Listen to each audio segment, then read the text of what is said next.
गर्मी की ऋतु में श्याम सुंदर बड़े भाई के साथ एक ही शैया पर खुले आकाश के नीचे सो रहा है। चंद्रमा का उदय तो अभी 2 घड़ी पीछे होगा। निर्मल नील गगन खिले तारकों से भर गया है।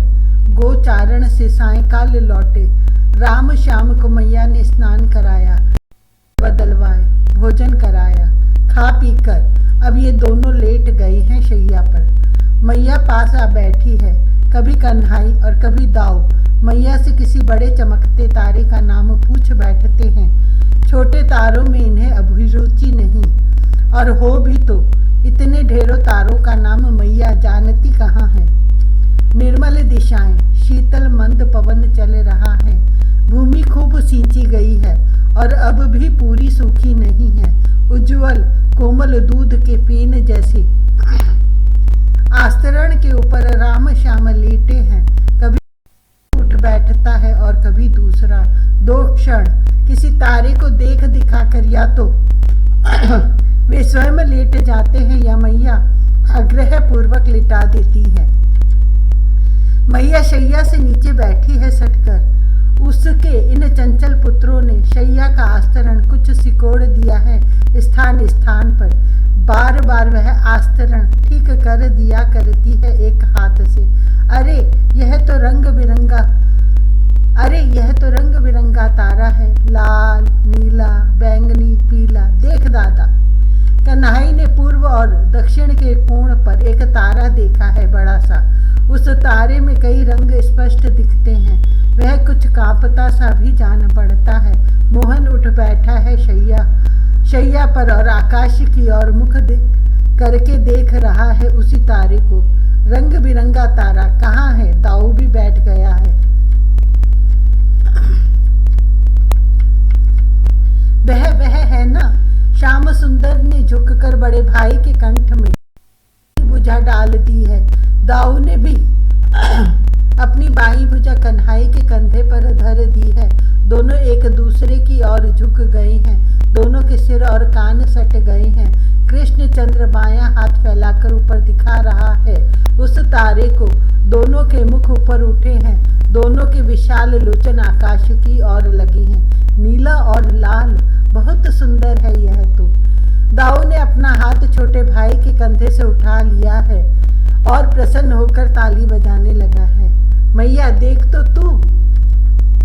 कृष्णचंद्र अपनी खोज का यह तारा मैया को भी दिखा देना चाहता है। हाँ, बहुत अच्छा तारा है। पर अब तुम दोनों सो तो रहो, मैं कहानी सुनाती हूँ। मैया को किसी तारे के देखने में कोई रुचि नहीं। उसके सम्मुख तो ये 2 पूर्ण चंद्र बैठे हैं। भला क्या होता है कोई नन्हा सा तारा। मैया अब नहीं चाहती कि ये दोनों जागते रहें। इन्हें अब सो जाना चाहिए। गोसेवक, घास खाएगी तू? किंतु नंदा को इस समय घास की चिंता कहाँ है। वह तो आधे नेत्र बंद किए आनंद मग्न हो रही है। उसके चारों थनों से दूध की धारा झर रही है। कामदा, तू भी आ गई। जब नंदा को पुचकारा सहलाया जा रहा है तब कामदा क्यों नहीं आएगी। आने को तो अब कपिला, कृष्ण, चित्रा, गौरी सब आ रही हैं। सब दौड़ी हुंकारती आ रही हैं। उनके हृदय में यह स्नेह पाने की क्या कम उत्कंठा है। दाऊ थोड़ी सी घास ले आया है। 2 दूरवा दल वह इस प्रकार बांट रहा है जैसे किसी मंदिर में दर्शनार्थियों को तुलसी दल बांट रहा हो। गायों के हाथ नहीं है यह तो ठीक, पर उनमें दूरवा लेने के लिए किस श्रद्धालु से कम उत्सुकता है। हाँ, तुझे भी दूंगा। तनिक ठहरो तो। मुख ऊपर की एक दूसरी के मध्य में घुसती आती गायों की यह भीड़ बढ़ती ही जा रही है। और दाऊ की नन्ही मुट्ठी, किंतु उसकी मुट्ठी तो अनंत की मुट्ठी ठहरी। तुझे भी। हाँ। श्याम सुंदर सहलाने में लगा है गायों के गर्दन के नीचे के भाग को और कंठ की दोनों बगलों को वह अपने अरुण कोमल करों से सहला रहा है। उसके दोनों हाथ व्यस्त हैं। गाय उत्सुकता से गर्दन उठाकर मुख आगे कर देती हैं। मोहन के कंधे पर मुख रख देती हैं धीरे से।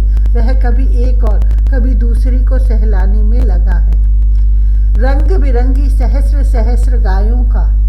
यूथ वृंदावन की इस हरित भूमि पर पुष्पित सघन वृक्षों के नीचे एकत्र हो गया है, मंडलाकार हो गया है यह यूथ। एक के पीछे एक सब मुख उठाए आगे घुसने के प्रयत्न में लगी हैं। गोप कुमार पृथक पड़ गए हैं, इससे वे सब चुपचाप दर्शक बन गए हैं। गायों के यूथ के मध्य में घिरे हैं राम श्याम। दाऊ के बाएं हाथ में एक मुट्ठी दूर्वा और दाहिने हाथ में वह दो दो तृण बांट रहा है। गाय हुंकार कर बार बार उनके स्तनों से दूध झर रहा है। बड़ी उत्सुकता से दूर्वा मुख में लेती हैं वे और लिए रहती हैं। उसे खा लेने का स्मरण ही इस समय उन्हें नहीं है। नील पीत वसन ये गौर श्याम दोनों भाई, अलकों पर आज नोवने की रस्सी लपेट रखी है दोनों ने। बाएं कंधे एवं वक्ष को घेर कर भी रस्सी लपेट ली है। पटुके कटी में कस लिए हैं। आज दोनों पूरे गोपाल बने हैं। गायों के समूह से घिरे ये गोसेवक। से भी बड़े देवता का पता सृष्टि में सृष्टिकर्ता को भी नहीं। पूजन। आज दाऊ कुछ गुनगुना रहा है। बिना मुख खोले केवल नाक से स्वर मात्र निकाल रहा है वह, और कभी कभी चुटकी बजा लेता है। पुष्पित कदम्ब की एक मोटी शाखा कालिंदी के कुछ ऊंचे तट से नीचे जल के पास तक झुक आई है। उस शाखा का अगला भाग फिर फैलकर ऊपर उठ गया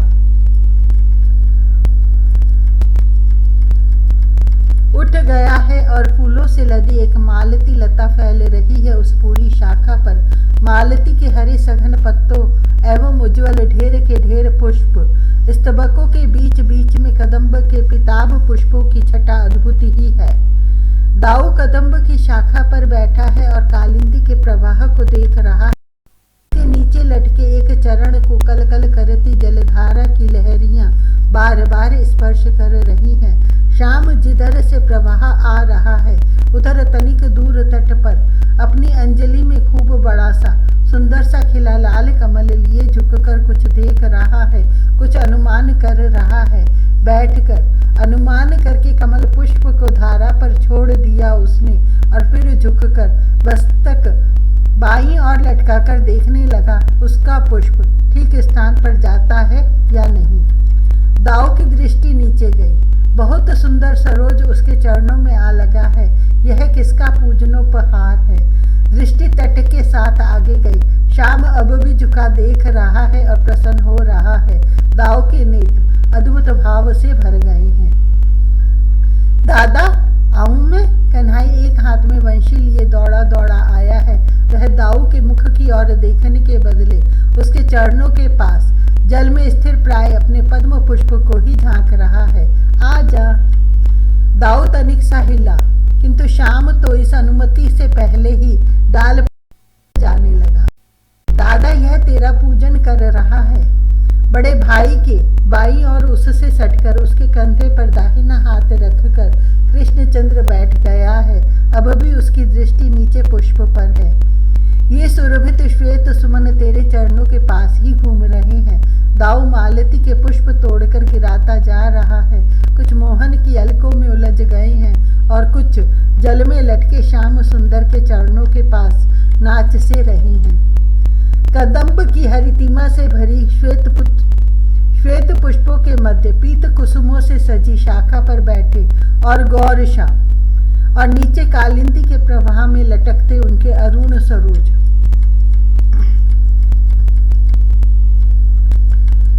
अरुण सरोज से चरणों के पास से बहुत से श्वेत सुमनों के मध्य विकच अरुण कमल। इन दोनों में किसने किसका पूजन किया? कालिंदी दोनों के श्री चरणों की पूजन करके कृतार्थ हो रही है। कर्मयोगी। कन्नू अपनी गाय थोड़ी देर में पानी पिएंगी। यहाँ कगार उतरने योग्य तो है नहीं। चल यहाँ से हम चले। भद्र को भी यह फूलों से लदा हुआ यमुना तट बहुत रुचा है, किंतु कगार ऊंचा है। यहाँ गायों को जल तो पिलाना ही पड़ेगा। तट की भूमि को गायों के उतरने योग्य बना ले हम सब। श्याम सुंदर ने बड़े भाई की ओर देखा कि कहीं दादा मना न कर दे। यहाँ की भूमि उतर भद्र का संदेह अकारण नहीं है। क्या हुआ जो कगार रेतीला है और थोड़े श्रम से गिर पड़ता है। बहुत ऊंचा है कगार। गायों की इतनी बड़ी संख्या उतर सके, इसके लिए कुछ हाथ दो हाथ पतला मार्ग बनाने से काम नहीं चल सकता। बनेगी क्यों नहीं। कन्हई का स्वभाव ही सबसे भिन्न है। इसे असंभव कुछ जान ही नहीं पड़ता। इससे तो पूछो कि आकाश के तारे खेलने को मिलेंगे तो भी कहेगा मिलेंगे क्यों नहीं। और जब यह हट पर उतर आता है, इसके लिए कुछ अशक्य नहीं। यह ऐसी युक्तियां सोच निकालता है कि कोई नहीं कह सकता कि अपने नन्हे पटुके के छोर में तारों को उलझाकर खींच ले। इसके लिए सचमुच ही असंभव है। दादा, तू मेरा पटुका और वंशी रख। श्याम ने कछनी समेट ली है, वनमाला उतार धरी है और अलके पीछे कर दी है। तू बैठ, मैं मार्ग बनाए देता हूँ। दाऊ उठ खड़ा हुआ है। कृष्णचंद्र परिश्रम करेगा और वह बैठा रहेगा। उसका अब छोटा भाई व्यस्त बने, इससे तो वह अकेले ही मार्ग बना दे, यही अच्छा। ना दादा, हम सब मिलकर मार्ग बनाएंगे। श्याम सुंदर ने बड़े भाई की और विचित्र भंगी से देखा। अच्छा। दाऊ ने भी पटका और वनमाला उतार कर श्याम के पीत पटके साथ रख दिया। शतशः गोप कुमार लग गए हैं कगार गिराकर मार्ग बनाने में। कोई लकुट से रेत गिराता है, कोई पैर से और कोई दोनों हाथों से। कोई गिरी रेत को सम करता है, कोई नीचे ठेलता है, कोई बड़े डले लुढ़काकर हटाता है। तू रोटी खा आ, तब काम करना। कन्हई किसी को चिढ़ाता है, किसी की प्रशंसा करता है, किसी पर रेत की मुट्ठी डालता है, किसी को ठेल कर ढाल पर लुढ़का देता है। सब हंसते हैं, ठेलम ठेल करते हैं, लुढ़कते हैं, पुकारते चिल्लाते हैं और फिर भी पूरे उत्साह से काम में लगे हैं। धूल से भरी अलके और शरीर, स्वेद्र से आद्र पूरा श्री अंग, कुछ अरुण बना हंसता मुख चंद्र जुटा है श्याम सुंदर मार्ग बनाने में। वह बार बार आग्रह करता है, दादा तू बैठा, देख हमने कितना चौड़ा मार्ग बना दिया। कन्नू, तू अब रहने दे। दाऊ छोटे भाई को रोकने का अत्यधिक प्रयास करता है। जुटे हैं ये दोनों कर्मयोगी और इनका बनाया मार्ग। गायों के लिए ये मार्ग बना रहे हैं, विश्व के लिए इनको छोड़कर कोई दूसरा मार्ग निर्माता कहाँ से आएगा। झगड़ा। दादा, कन्नू मेरी सब रोटी खा रहा है। सुबाऊ आज बहुत रुष्ट है, क्रोध से तमतमाया हुआ है इसका मुख। क्रोध करने की बात भी है। कोई किसी का छीका चुपचाप उठा ले और उसकी सामग्री उदरस्त करने लगे, पूछने पर मुंह बनाकर चढ़ाए तो छीके का स्वामी क्रोध नहीं करेगा। तू मेरे छीके को ले ले, जितना जी में आए खा ले तू उसमें से। दाऊ के छीके में इतनी सामग्री रहती है कि उससे एक तो क्या 4-6 मजे से छक सकते हैं। वह मुझे अंगूठा दिखाता है, मुंह चिढ़ाता है। केवल भोजन का प्रश्न हो, खेड़ा क्या था। सुबाहु इस प्रकार मान नहीं सकता। वह कह रहा है मैं लड़ूंगा उससे। अच्छा चल। दाऊ उठ खड़ा हुआ। सुबाहु अवस्था में छोटा है, शरीर से भी दुबला पतला है। वह अकेला ही लड़ पाता तो दाऊ दादा के पास दौड़ा नहीं आता। मालती की सघन कुंज में श्याम सुंदर एक छीका सामने रख बैठा है। सुबाहु को देखते ही उसने अवशिष्ट रोटी मुख में भर दी और उठ खड़ा हुआ। फूले हुए दोनों कपोल, दोनों हाथों के अंगूठे खड़े करके, पूरी भुजा आगे फैलाकर सुबाहु को चिढ़ा रहा है। वह मुख भरा है किंतु नेत्र मटकाने में कोई कोर कसर नहीं। कन्नू, अरे दाऊ दादा भी पीछे हैं। कन्हई को यह तो पता ही नहीं था। अब उसी की भोली भंगी देखने योग्य है। मुख लटकाए किसी प्रकार मुख का ग्रास निगल लेने का प्रयत्न करते कितना सीधा कितना सरल दिखता है वह बड़े भाई के सामने। दादा, मुझे खूब भूख लगी थी। मुख खाली करके श्याम सुंदर ने अग्रज के बिना पूछे ही अपनी निर्दोषता बताई। इसे भूख लग जाए तो यह 2 पद भी चल नहीं पाता, अचानक लगती है इसे भूख। दाऊ अपने छोटे भाई का स्वभाव जानता है, किंतु इसका माखन खट्टा था और रोटी तो सर्वथा फेंक ही देने योग्य थी। ओह, भूख ऐसी थी कि ऐसे पदार्थ से भी काम चलाना पड़ा। यह तुझसे लड़ने आया है। दाऊ के मुख पर स्मित आ गया है। आ, लड़ ले। दादा प्रसन्न है तो श्याम झिझकने वाला कहाँ है। यह लो, कचनी कस ली इसने। किंतु तू रोटी खा खाकर तगड़ा हो गया और यह भूख से दुबला हो रहा है। दाऊ अन्याय नहीं होने देगा। तू इससे पहले अपनी छाक खिला। मैं इसकी छाक नहीं खाऊंगा। सुबाहु की अस्वीकृति अब कौन सुने। श्याम तो अपना छीका लेने दौड़ गया है। दादा तू इसके हाथ पकड़े रहे। बेचारे सुबाहु के हाथ तो दाऊ ने पकड़ लिया और श्याम उसे बार बार गुदगुदाकर भरता जा रहा है। उसके मुख में मोदक, नवनीत, दही भात। दोनों भाई हंस रहे हैं और भोजन के ग्रास मुख से भीतर उतारता भी सुबाहु झगड़ रहा है। उसे छोड़ते क्यों नहीं ये दोनों। वर्षा में कन्नू भाग वर्षा आ रही है। दाऊ ने अपने कंबल की घोगी सिर पर रख ली और दौड़े हुए छोटे भाई की ओर। यह शाम न आंधी देखता न पानी। कितनी दूर डाल रखी है अपनी कमरिया इसने। शाम का कंबल उठाकर उसकी भी घेगी बनाकर उन्होंने मोहन के सिर पर रखा। सुनता नहीं कितने जोर का पानी आ रहा है। देख उधर। अरे कृष्णचंद्र की सचमुच पानी तो बड़े जोर से आ रहा है। बड़ी भारी हरहराहट है और अब तो आंधी आ भी गई है। वृक्षों की शाखाएं झकोरे लेने लगी हैं। लताएं झकझोर उठी हैं। गायें पूंछ उठाकर हम्मा हम्मा करती दौड़ी जा रही हैं भांडीर वट की ओर। वन पशु भी भाग रहे हैं। भाग दादा भाग। अब मोहन बड़े भाई का हाथ पकड़कर भागने लगा है। काले कंबल की घोगी ओढ़े ये दोनों भाई दौड़ते जा रहे हैं। गोप कुमार गायों को भगाए आगे आगे थोड़ी दूर निकल गई हैं। दादा गुफा में चल। यह शरद ऋतु की वर्षा। अभी कुछ क्षण पूर्व धूप निकल रही थी। पता नहीं किधर से मेघ का एक खंड आ गया और देखते देखते बड़ा हो गया। पड़ पड़ पड़ बड़ी बड़ी बूंदें गिरने लगी हैं तीव्र वायु के वेग में तिरछी होकर। अब राम श्याम भागे जा रहे हैं। उनका पूरा शरीर छिपा है काले कंबलों के नीचे। हरी हरी दूर्वा से आच्छादित जल से आर्द्र भूमि पर दोनों के लाल लाल चरण बड़ी शीघ्रता से पड़ रहे हैं। दादा गुफा में पहुंचकर दोनों ने घूमकर बाहर की ओर देखा। श्याम के मुख पर प्रसन्नता है। एक भाव है हम कैसे भाग आए। अलकों में हीरक कण से जल के कुछ सीकर उलझ रहे हैं। बड़ी शीतल है।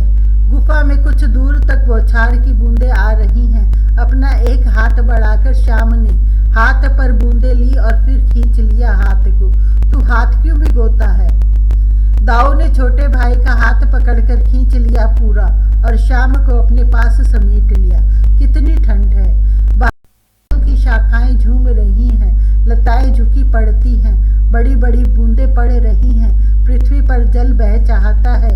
दूर बांडीर वट के नीचे गायों एवं गोप कुमारों का समूह एकत्र हो गया है और यहाँ गुफा में कंबलों में लिपटे केवल मुख खोले परस्पर सटे बैठे हैं ये राम श्याम।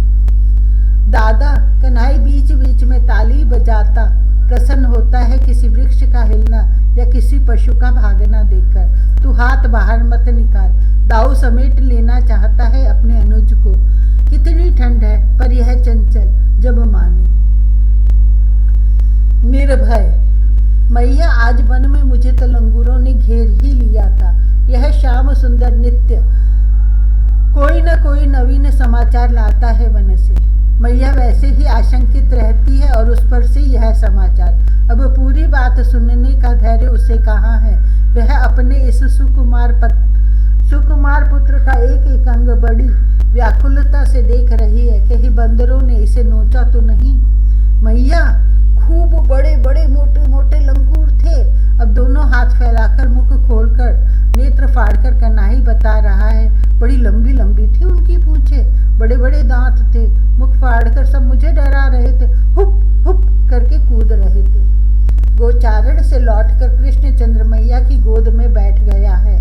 आते ही मैया भूल गई है इसके हाथ पैर धुलाने हैं, मुख धोना है, वस्त्र बदलने हैं, जलपान कराना है। आते ही इसने ऐसा विवरण देना प्रारंभ किया है कि मैया का हृदय धक धक करने लगा है। वह बार बार पूछती है उन सबों ने तुझे कहीं काटा तो नहीं, पर यह उत्तर देने के बदले अपनी धुन में कहता ही जा रहा है। कभी गोद से उतर कर हुप हुप करके कूद कर बतलाता है, कभी मुख दिखाता है खोलकर, कभी हाथों को पंजे के समान बनाता है। मैं तो बहुत डर गया था। दादा को बहुत पुकारा मैंने पर ताली बजा बजा कर हंस रहा था। बड़े भाई की और श्याम ने देखा। तुम अपने छोटे भाई को संभालते नहीं? मैया ने उल्हाना दिया दाऊ को। कैसा है यह दाऊ? यह तो अब भी ताली बजाकर सिर हिला हिला कर हंस रहा है। इतनी प्रसन्नता क्यों है इसे? क्या मिल गया है इसको? कनु, तुझे कोई काट भी सकता है क्या? दाऊ ने मैया के उल्हाने पर ध्यान ही नहीं दिया। उसने तो छोटे भाई का हाथ हंसते हंसते पकड़कर हिला दिया। कहा, मुझे तो कभी कभी नहीं काटता। श्याम सुंदर अपनी दोनों भुजाएं और उधर ऐसे देख रहा है जैसे अभी ढूंढ रहा है कि किसी ने कभी उसे काटा भी है क्या। मैया, मुझे कोई नहीं काटता, बताऊं? अच्छा रहने दे तू। गोद से उठने को उद्यत पुत्र को मैया ने अंक में समेट लिया। अब यह पता नहीं क्या बताएगा। गाय के, कुत्ते के, बिल्ली के, किसी के मुख में हाथ डाल देना साधारण बात है इसके लिए। वे लंगूर कैसे भागे, यह जानने की बहुत उत्सुकता हो तो अब आप किसी लंगूर से जाकर पूछिए। मैया ने तो अपने लाल को अंक में दबा रखा है, उसे कुछ जानना नहीं। उसके पास यह दाऊ हंसता खड़ा है। कोई लंगूर उसके पास आने का साहस नहीं कर सकता। इस समय उसकी गोद में उसका लाल पूरा निर्भय है।